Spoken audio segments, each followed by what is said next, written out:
Assalamualaikum warahmatullahi wabarakatuh. Salam. Om Swastiastu, Namo Buddhaya, salam kebajikan.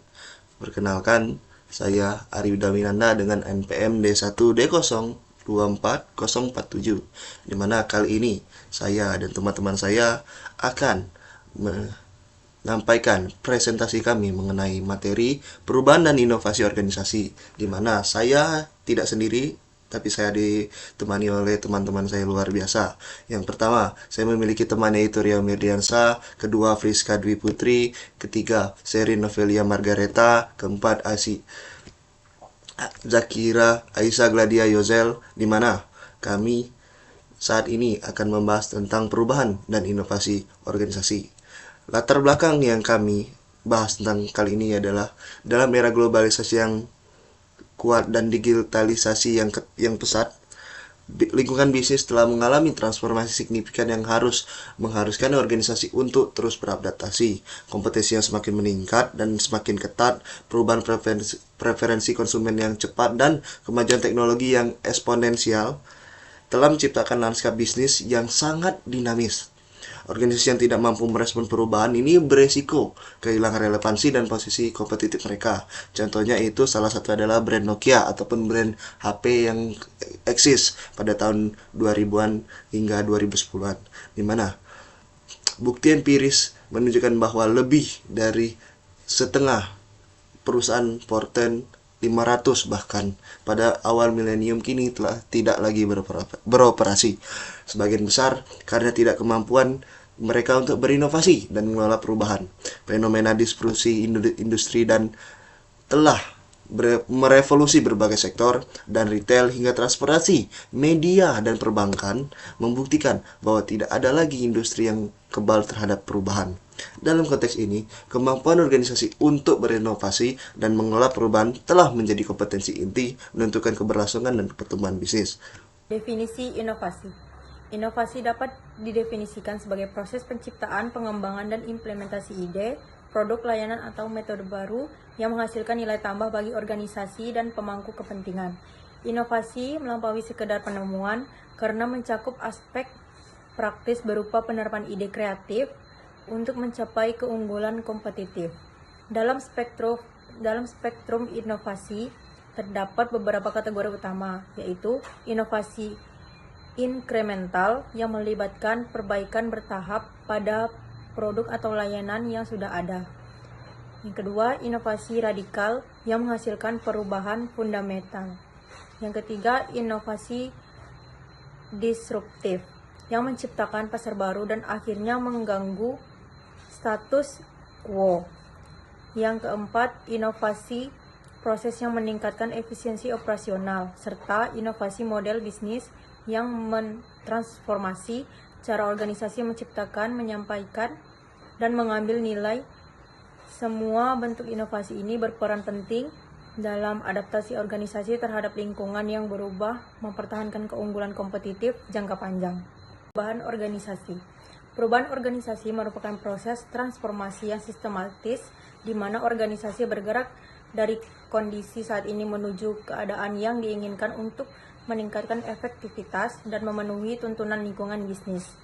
Perubahan ini dapat terjadi pada berbagai dimensi, termasuk perubahan struktural yang melibatkan organisasi hierarki dan hubungan pelaporan.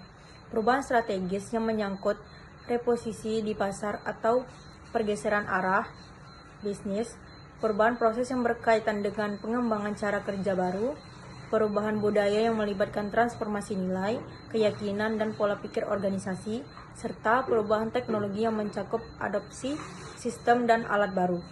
Perubahan organisasi dapat bersifat reaktif sebagai respons terhadap krisis atau tekanan eksternal, atau proaktif yang didorong oleh visi dan antisipasi terhadap tren masa depan. Pengelolaan perubahan yang didorong oleh visi dan antisipasi terhadap tren masa depan. Pengelolaan perubahan yang efektif memerlukan pendekatan holistik yang mempertimbangkan aspek teknis dan manusia, serta mekanisme untuk mengatasi resistensi yang hampir selalu muncul dalam setiap inisiatif perubahan. Hubungan inovasi dan perubahan organisasi. Inovasi dan perubahan organisasi memiliki dua konsep yang saling terkait dan memperkuat satu sama lain dalam siklus yang dinamis. Inovasi seringkali menjadi pemicu kebutuhan akan perubahan organisasi. Sementara perubahan yang berhasil bisa menciptakan lingkungan yang kondusif untuk inovasi selanjutnya.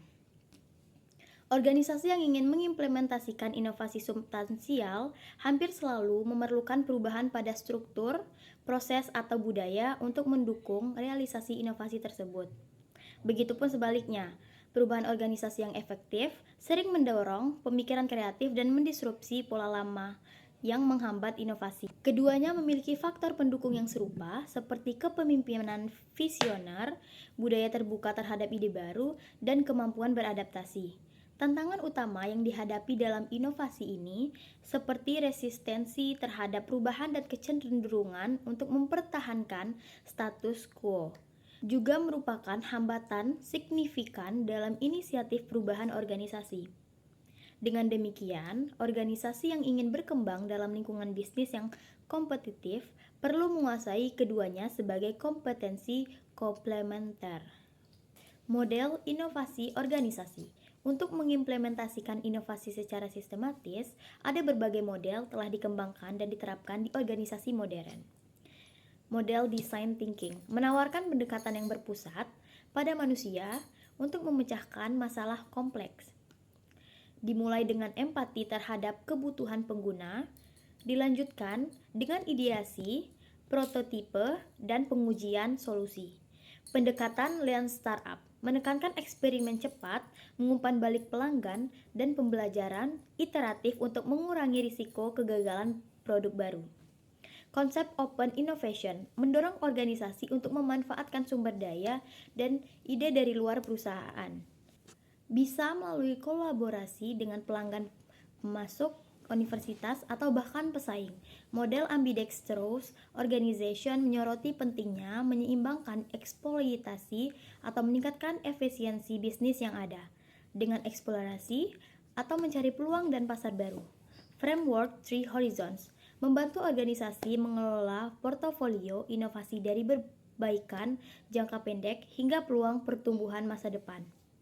Semua model ini memberikan kerangka kerja dan metodologi yang dapat diadaptasi sesuai dengan konteks spesifik organisasi untuk meningkatkan kapabilitas inovasi. Di sini saya akan menjelaskan materi tentang strategi implementasi inovasi. Implementasi inovasi yang efektif memerlukan pendekatan strategis dan sistematis. Langkah pertama adalah yaitu membangun budaya inovasi yang mendorong eksperimen, toleransi terhadap kegagalan, dan pembelajaran berkelanjutan.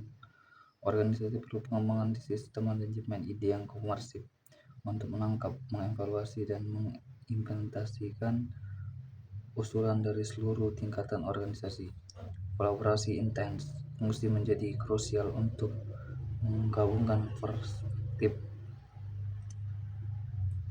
perspektif beragam dan memecahkan masalah kompleks dengan solusi inovatif. Investasi yang memadai pada aktivitas penelitian dan pengembangan memungkinkan eksplorasi teknologi dan konsep baru yang dapat menjadi sumber keunggulan kompetitif masa depan. Pembentukan tim inovasi khusus atau unit bisnis bisa dari memfasilitasi pengembangan inovasi disruptif tanpa terhambat oleh birokrasi dan proses organisasi utama. Implementasi pendekatan ambidextrous memungkinkan organisasi untuk menyeimbangkan fokus pada peningkatan efisiensi operasional saat ini, sambil tetap mengalokasikan sumber daya untuk mengeksplorasi peluang pertunjukan jangka panjang. Pengukuran yang tepat melalui key performance indicators. Inovasi memastikan akuntabilitas dan evaluasi efektivitas inisiatif inovasi. Yang kedua yaitu mengelola perubahan secara efektif.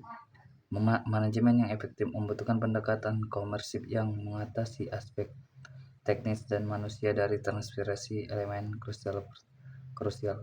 Pertama adalah komunikasi yang jelas dan konsisten tentang visi dan misi, alasan, dan manfaat perubahan kepada semua pemangku kepentingan kepemimpinan transformasi transnasional diperlukan untuk menginspirasi, memberdayakan, dan memandu organisasi melalui ketidakpastian dan tantangan yang tak terhindarkan.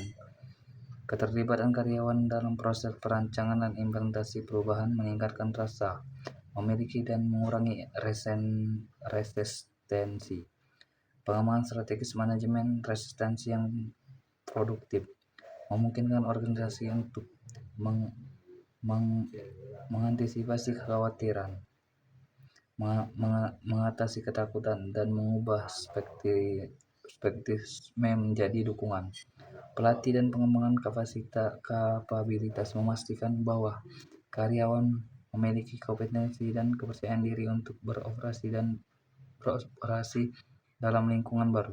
Penciptaan kemenangan jangka pendek memberikan bukti keberhasilan awal yang membangun momentum dan memperkuat komitmen terhadap perubahan. Implementasi maksimal umpan balik memungkinkan penyelesaian berkelanjutan berdasarkan pengalaman dan pembelajaran selama proses perubahan. Pengembangan sistem penghargaan yang selaras dengan pelaku hasil yang diinginkan memperkuat dan mendorong adopsi perubahan. Contoh keberhasilan inovasi dan perubahan. Banyak organisasi telah berhasil mentransformasi diri melalui inovasi dan manajemen perubahan yang efektif. Apple bertransformasi dari perusahaan komputer yang hampir bangkrut menjadi pemimpin teknologi konsumen global dengan mengintegrasikan hardware, software, dan layanan dalam ekosistem yang mulus. Netflix berevolusi dari layanan penyewaan DVD melalui pos menjadi platform streaming global dan produsen konten original melalui serangkaian pivotasi model bisnis yang berani. Toyota merevolusi industri otomotif dengan sistem produksi layan yang inovatif yang menekankan eliminasi pemborosan dan peningkatan kualitas berkelanjutan. Microsoft di bawah kepemimpinan Satya Nadella berhasil beralih dari model bisnis berbasis lisensi perangkat lunak tradisional menjadi penyediaan layanan cloud dengan mindset cloud first, mobile first. Amazon memperluas dari toko buku online menjadi marketplace global, penyedia layanan cloud terkemuka dan inovator di berbagai industri melalui eksperimen dan fokus obsesif pada pelanggan. Studi kasus ini mendemonstrasikan bagaimana inovasi yang ditopang oleh manajemen perubahan yang efektif dapat menghasilkan transformasi mendasar dan keunggulan kompetitif yang berkelanjutan. Studi kasus inovasi dan perubahan organisasi Apple Edge. Pelaksanaan pemilihan kepala daerah atau pilkada langsung menjadi salah satu studi kasus paling signifikan dalam penerapan nilai-nilai demokrasi di Indonesia. Menurut penelitian Didik Supriyanto dari Perludem atau Perkumpulan untuk Pemilu dan Demokrasi, pilkada langsung yang dimulai pada tahun 2005 merupakan representasi nyata dari proses demokratisasi di tingkat lokal. Penelitian ini menunjukkan bahwa mekanisme pemilihan langsung memberikan ruang partisipasi politik lebih luas bagi masyarakat, memungkinkan mereka untuk secara langsung memilih pemimpin daerah tanpa intervensi kekuasaan pusat atau praktik politik transaksional yang berlaku pada era sebelumnya. Studi kasus lain yang menarik adalah dinamika kebebasan pasca reformasi, sebagaimana dianalisis oleh Abdul Manan dari Dewan Pers Indonesia. Sejak dijaminnya kebebasan pers melalui Undang-Undang Nomor 40 Tahun 1999, terjadi transformasi signifikan dalam ruang publik Indonesia. Media tidak lagi berada di bawah tekanan rezim, melainkan dapat berperan kritis dalam mengawal proses demokrasi. Namun, penelitian Nurul Agustina dari Lembaga Studi Pers dan Pembangunan LSPP juga mencatat tantangan baru, seperti polarisasi media dalam konteks politik identitas dan tantangan hoaks di era digital,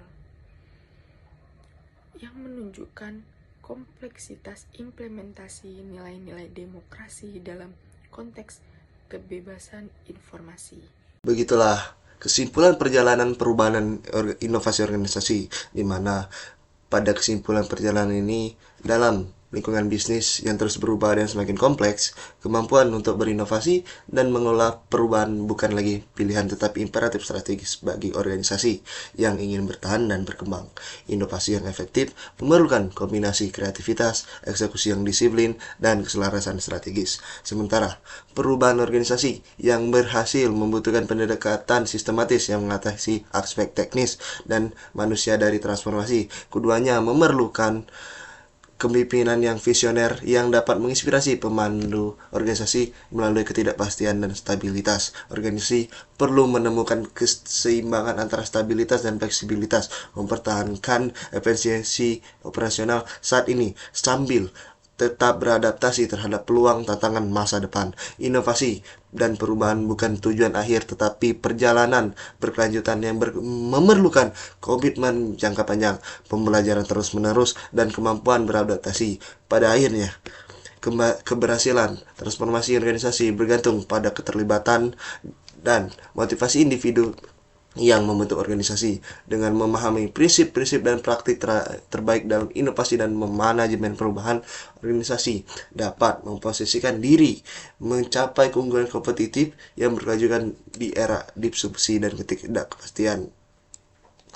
Dimana sekian, begitulah presentasi kami, dimana kami juga mendapatkan daftar pustaka melalui salah satunya itu adalah dari Bapak Ardianto dan Bapak Rianto mengenai perubahan organisasi, pendekatan strategis dan manajemen perubahan, di mana kami mendapatkan ilmu yang sangat bermanfaat, di mana kami dari kelompok 6 berucapkan terima kasih atas penjelasan kami, dan apabila ada kekurangan kami mohon maaf, kepada Allah kami mohon ampun. Wabillahi taufiq wal hidayah. Wassalamualaikum warahmatullahi wabarakatuh.